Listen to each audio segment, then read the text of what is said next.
ఎవరు మీ ఎమ్మెల్యే, ఎలా పని చేస్తున్నారు అని అడిగాను. అంటే నాతో చెప్పిన వాళ్ళు, అమ్మా మొత్తం జబర్దస్త్ దోపిడీ అట, జబర్దస్త్ గా దోచుకుంటున్నారట.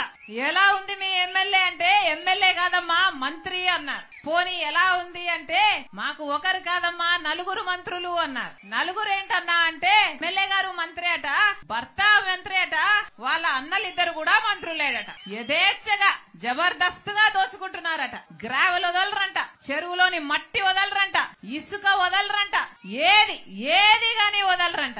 ఆఖరికి పేద వాళ్ల కోసం హౌసింగ్ కడితే ఆ హౌసింగ్ మాఫియాలోనే చేతులు మారడంలోనే 100 కోట్లు సంపాదించుకున్నారమ్మా అన్నారు. పేదవాళ్లకు కట్టే ఇళ్లల్లో ఆఖరికి చిన్న ఉద్యోగాల కోసం వచ్చినా కూడా కమిషన్లు తీసుకుంటారమ్మా. ఎవరన్నా వెంచర్లు వేశారంటే ఆ వెంచర్ లో వీళ్ళకి ప్లాట్లైనా ఇవ్వాలి, లేకపోతే కప్పమైనా కట్టాలి. వీళ్ళ కన్ను పడింది అంటే ఆ ప్లాట్ గా మిగలదమ్మా, వాళ్ళ స్వాహా చేసేస్తారు అన్నారు. ఇందుకేనా అధికారం ఇచ్చింది, ఇందుకేనా ఓట్లేసింది.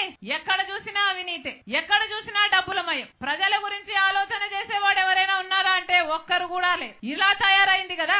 రాజశేఖర్ రెడ్డి బిడ్డను నన్ను అంటుంది, నేను అక్కడ తెలంగాణలో పార్టీ పెట్టానట, తెలంగాణలో పార్టీ పెట్టక ముందు నేను కాంగ్రెస్ పార్టీని దూషించానట, ఇప్పుడు కాంగ్రెస్ పార్టీలో ఎలా చేరాను అని అంటుంది. అమ్మా రోజమ్మా, మీకు గుర్తులేదేమో, నేను గుర్తు చేస్తాను.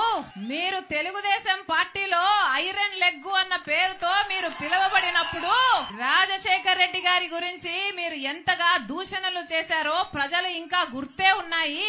రాజశేఖర్ రెడ్డి గారంత మహా మనిషిని పట్టుకొని రాజశేఖర్ రెడ్డి గారి గురించి మాట్లాడిన మాట పిచ్చి పిచ్చి వాగుడు. రాజశేఖర్ రెడ్డి గారి పంచ విప్పి కొడతాను అన్న పిచ్చి పిచ్చి మాటలు మాట్లాడిన ఆవిడ ఈ రోజా నా గురించి మాట్లాడుతుందా? రాజశేఖర్ రెడ్డి బిడ్డను నేను. రాజశేఖర్ రెడ్డి గారు ఈ ప్రపంచంలో నన్ను ప్రేమించినంతగా ఎవరిని ప్రేమించలేదు. అసలు రాజశేఖర్ రెడ్డి గారిని గౌరవించని చోటున నేను కనీసం ఊపిరి కూడా తీసుకోలేను. ఈ రోజు కాంగ్రెస్ పార్టీలో రాజశేఖర్ రెడ్డి బిడ్డ చేరింది అంటే ఎందుకు చేరింది? ఎందుకంటే వాళ్లకు రాజశేఖర్ రెడ్డి గారి మీద అపారమైన గౌరవం ఉంది అని నేను నిర్ధారించుకున్న తర్వాతనే కాంగ్రెస్ పార్టీలో చేరాను. మణిపూర్ ఘటనలో ఈ వైసీపీ క్రైస్తవులై ఉండి వైసీపీ నిలవకపోయినా మణిపూర్ లో క్రైస్తవుల కోసం కాంగ్రెస్ పార్టీ నిలబడింది కాబట్టి నేను కాంగ్రెస్ పార్టీలో చేరాను. మన ఆంధ్ర రాష్ట్రానికి ప్రత్యేక హోదా గురించి వీళ్ళు కొట్లాడతామని చెప్పి మాట తప్పితే కాంగ్రెస్ పార్టీలో రాహుల్ గాంధీ గారు మొట్టమొదటి సంతకమే నేను ప్రత్యేక హోదా ఫైల్ మీద చేస్తాను ప్రధానమంత్రి అయినాక అని ఆయన మాట చెప్తే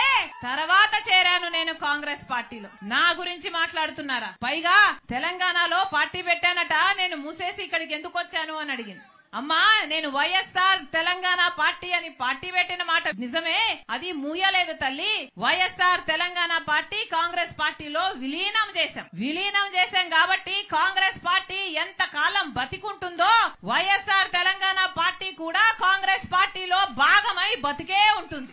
ఈ రోజు ఆంధ్ర రాష్ట్రానికి రాజశేఖర్ రెడ్డి బిడ్డ వచ్చింది అంటే గొప్ప ఉద్దేశంతో వచ్చింది. ఎందుకంటే నా పుట్టింటికి ఇక్కడ అన్యాయం జరుగుతుంది కాబట్టి ఇక్కడ ప్రత్యేక హోదా తేవాల్సిన బాధ్యత నా మీద కూడా ఉంది కాబట్టి ఈ రోజు ఆంధ్ర రాష్ట్రానికి వచ్చింది. అక్కడ తెలంగాణలో మేము చేసిన పాదయాత్రకు పోరాటానికి అక్కడ ఒక నియంతను దించింది రాజశేఖర్ రెడ్డి బిడ్డ. ఇక్కడ ఈ నియంతను దించడానికి రాజశేఖర్ రెడ్డి బిడ్డ మళ్ళీ ఇక్కడ అడుగు పెట్టింది. పైగా తెలంగాణలో తెలంగాణ ప్రభుత్వం డబ్బులు ఇయ్యాలట, అవి నేను తీసుకురావాలట. ఏమ్మా నేను తీసుకొస్తే మీరేం చేస్తారు? గాడిదలు కాస్తారా?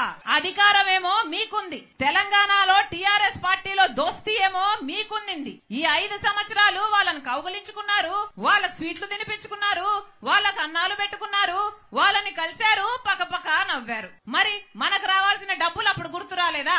అప్పుడు ఒక పేపర్ ముక్క వాళ్ళ చేతుల్లో పెట్టి మాకు డబ్బులు రావాలని ఎప్పుడైనా అడిగారా? వాళ్ళు వినకపోతే అక్కడే వాళ్ళ ఇంటి ముందరే కూర్చొని ధర్నాలు ఎప్పుడైనా చేశారా? మీకు చేతనయిందా? మీకు దమ్మున్నిందా? ఆ డబ్బులేమో అప్పుడు రావాల్సినవి మీకు గుర్తులేవు. ఇప్పుడు మేము మిమ్మల్ని నిలదీస్తుంటే మా గురించి మాట్లాడుతున్నారా? మీరా మాకు చెప్పేది? మీతో నీతులు చెప్పించుకునే పరిస్థితిలో లేదు. మీరు ఒక మహిళ, ఒక ఎమ్మెల్యే, ఒక మంత్రి. కనీసం మీ నియోజకవర్గానికి ఏమైనా చేసుకోగలిగారా? ఏం చేసుకోగలిగారు? రాజశేఖర్ రెడ్డి గారు ఆ డిటిపి పెట్టారు. రాజశేఖర్ రెడ్డి గారి టైంలో శాంక్షన్ అయింది. అది కలుషితంగా, నీళ్లు కలుషితం కాకుండా ఉండడానికి రాజశేఖర్ రెడ్డి గారు శాంక్షన్ చేస్తే కనీసం దాన్ని నడపడం చేతనైందా మీకు? ప్రజల కోసం మంచి నీళ్లు ఇవ్వడానికైనా చేతనైందా మీకు? ఈ రోజు లూమ్స్ లో పాపం వాళ్ళ పవర్ స్లాబ్ మీరు మార్చడంతో 1000 రూపాయలు వచ్చే బిల్లు ఇప్పుడు 5000 వస్తుందట. దాంతో పాపం ప్రజలు బతకాలా, అప్పుల పాలైపోవాలా, ఆత్మహత్యలు చేసుకోవాలా అని ఇక్కడ గగ్గోలు పెడుతుంటే మీ చెవికేమో పడదు. మీరా మాట్లాడేది? పక్కనే ఇంకో రాష్ట్రం ఉంది. ఆ పక్క రాష్ట్రంలో డీజిల్ ధర ఎంత, పెట్రోల్ ధర ఎంత, ఇక్కడ ఎంత? ఏం చేతనైంది మీకు? ఏం చెప్పారు ఆ రోజున? ఇదే వైసీపీ ప్రభుత్వం ఆ రోజు చెప్పలేదా మేము ధరలు తగ్గిస్తాము అని, సబ్సిడీలు ఇస్తాము అని ఆ రోజు చెప్పలేదా? అంతెందుకు, మందు బాటలు కూడా పక్క రాష్ట్రంలో తక్కువేనట. ఇక్కడ క్వార్టర్ బాటిల్ ఎంత, అక్కడ క్వార్టర్ బాటిల్ ఎంత? అది కూడా చేత కాలేదు కదా మీకు? మీరా మాట్లాడేది? మీరా నీతులు చెప్పేది? సరే, మీరు ఎమ్మెల్యే, మీరు మంత్రి, మీ వల్ల చేత కాలేదు. సరే, కనీసం ఒక మహిళ కదా మీరు, కనీసం మహిళల విషయాలకైనా మీరు ఏమైనా భద్రత కలిగించగలిగారా? అంగన్వాడీ మహిళలు ఎంత కాలం అయ్యింది సమ్మె చెయ్యబట్టి. వాళ్ళు ఏమడిగారు? పక్క తెలంగాణలో, పక్క కర్ణాటకలో మాకంటే ఎక్కువ జీతాలు వస్తున్నాయి, మాకు 12,000 ఇస్తున్నారు, ఇది సరిపోవటం లేదు, మాకు కూడా పక్క రాష్ట్రంలో జీతాలు పెంచినట్టు మా జీతాలు పెంచండి, మా కుటుంబాలు గడవాలి కదా అని వాళ్ళు అడిగితే జుట్లు పట్టుకుని వాళ్ళని లాగి పోలీస్ స్టేషన్లలో వేస్తారా? ఎన్నిసార్లు అంగన్వాడీ మహిళల మీద ఎన్ని దాడులు చేశారు ఆశా వర్కర్లు. వాళ్ళైనా ఏమడిగారు? వాళ్ళు కూడా అదే అడిగారు కదా. పాపం చిన్న గ్రామాలలో ఆరోగ్యం చూసుకునే వాళ్ళు ఆశా వర్కర్. పోనీ వాళ్ళ మీదైనా గౌరవం ఉందా మీకు? మహిళలు కదా అంగన్వాడీ ఆశా వర్కర్లు అంటే. ఆ రోజు చంద్రబాబు గారు గుర్రాలతో తొక్కిచ్చారు. ఇట్లనే వాళ్ళు జీతాల కోసం పోరాడితే ఈ రోజు మీరు పోలీస్ బూట్ కాలు చేత తొక్కిస్తున్నారు. మీకు చంద్రబాబు గారికి ఏమిటి తేడా? మీరా రాజశేఖర్ రెడ్డి గారి ఆశయాల గురించి మాట్లాడేది? మళ్ళీ చెప్తున్నా, రోజమ్మ నోరుంది కదా అని పారేసుకోకు.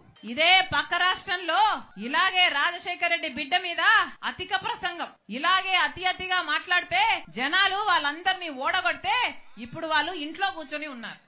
మీ పరిస్థితి కూడా అదే అవుతుంది.